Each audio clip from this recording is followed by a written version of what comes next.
Hi viewers, இப்போ நம்ம zigzag stitch பார்க்க போகிறோம். இப்போ நார்மலாக ஒரு செயின் ஸ்டிச் எடுத்து கிராஸாக குத்தி ஒரு சின்ன லாக், அதேமாரி கிராஸாக இழுத்து சின்ன லாக்கு. இது ஏன் நம்ம போடுறோம்? அந்த ஜிக்ஜாக் ஸ்டிச் எதுக்கு நம்மளுக்கு வருது அப்படின்னாக்கா, இந்த லோடு ஒர்க்லலாம் எம்போஸ்டு த்ரெட் இருக்குது தெரியுங்களா, எம்போஸ்டு நாடா வச்சு அதுக்கு மேலே இந்த ஜிக்ஜாக் ஸ்டிச் நம்ம போடுவோம். போட்டு அதுக்கப்புறம் லோடு ஒர்க்கெல்லாம் நம்ம செய்ய முடியும். ஸோ எதனால் அப்படின்னா, அந்த நாடாவை நம்ம கம் போட்டு ஒட்டினாலும் லோடு ஒர்க்கு அப்படிங்கும்போது நம்ம பீட்ஸ் எல்லாம் வச்சு தேய்க்கும் போது என்ன ஆகும் அப்படின்னாக்கா, அந்த கம்மெல்லாம் நம்மளுக்கு சம் ப்ராப்ளம் வரும். ஸோ இந்த ஜிக்ஜாக் ஸ்டிச்சை அந்த நாடாவில் நம்ம போட்டோம்னா பர்ஃபெக்டாக இருக்கும். நம்ம லோடு ஒர்க்குக்கும் எந்த ஒரு டிஸ்டர்பன்ஸும் இல்லாமல் நம்மளால் போட முடியும். ஓகேங்களா? பாருங்கள், ஒரு நாட், அவ்வளோதான்.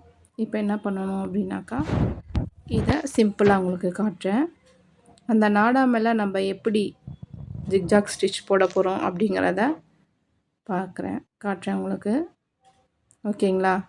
இப்போ நாடா ஃபிட் பண்ணி உங்களுக்கு இது பண்ண முடியாது. ஸோ அதனால் ஒரு செயின் ஸ்டிச் லாங்காக நான் போடுறேன்.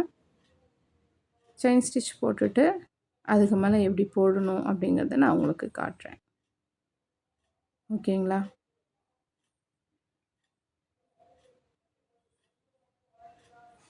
இந்த மாதிரி நம்ம அந்த நாடாவை ஃபிட் பண்ணி லோடு ஒர்க்கு பண்ணும்போது நம்மளுக்கு அந்த ஸ்டிச்சஸே ஃபினிஷிங்காக கிடைக்கும். ஓகேங்களா? ஒரு நாட்,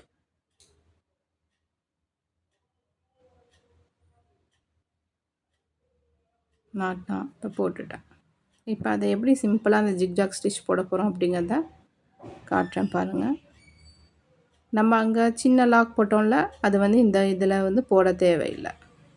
அப்படியே நம்ம என்ன பண்ணுறோம், அந்த எம்போஸ் நாடாவை ஃபிட் பண்ணிட்டு மேலே கிராஸாக மேலே ஒரு ஸ்டிச்சு, கீழே ஒரு ஸ்டிச்சு, அந்த மாதிரி கிராஸாக இப்போ நம்ம போடுறோம். இப்படி போடும்போது என்ன ஆகும் அப்படின்னா, அந்த நாடா நல்லா பர்ஃபெக்டாக எந்த டிசைனில் போட்டாலும் சரி, ரவுண்ட் ஷேஃபோ இல்லை முக்கோண ஷேஃபோ இல்லை பாக்ஸ் ஷேஃபோ, எந்த ஷேஃபில் வேணாலும் நம்ம போட முடியும். இந்த மாதிரி போடும்போது நம்மளுக்கு ஃபினிஷிங் நல்லா இருக்கும். ஓகேங்களா? Okay, thank you.